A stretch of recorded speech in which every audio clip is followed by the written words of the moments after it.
தாராபுரத்தில் அதிகாரிகளின் மெத்தனத்தால் வாயில்லா ஜீவன் ஒன்று உயிருக்கு போராடிய சம்பவம் பெரும் சோகத்தை ஏற்படுத்தியுள்ளது.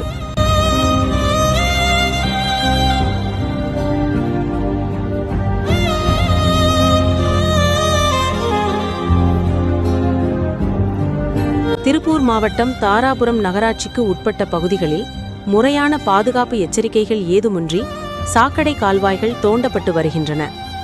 அந்த வகையில் பொள்ளாச்சி சாலை ராகவேந்திரா நகர் பகுதியில் பழனிசாமி என்பவர் தனது 4 வயது சிந்து மாட்டை மேய்ச்சலுக்கு அழைத்துச் சென்றபோது எதிர்பாராத விதமாக ஆழமான கால்வாய்க்குள் அந்த மாடு விழுந்து சிக்கிக் கொண்டது. சுமார் 1 மணி நேரத்திற்கும் மேலாக அந்த வாயில்லா ஜீவன் வெளியே வர முடியாமல் உயிருக்கு போராடியது. தகவல் அறிந்து சம்பவ இடத்திற்கு விரைந்து வந்த தாராபுரம் தீயணைப்புத் துறையினர் கயிறுகள் மூலம் கட்டி நீண்ட போராட்டத்திற்கு பிறகு மாட்டை பத்திரமாக மீட்டனர். இந்த விபத்து குறித்து அப்பகுதி மக்கள் கடும் கோபத்தை வெளிப்படுத்தியுள்ளனர். எவ்வித அழிவுப்பு பலகைகளோ அல்லது தடுப்பு வேலிகளோ இல்லாமல் ஒப்பந்ததாரர்கள் பணிகளை மேற்கொள்வதே இதுபோன்ற விபத்துகளுக்கு காரணம் என அவர்கள் குற்றம் சாட்டுகின்றனர்.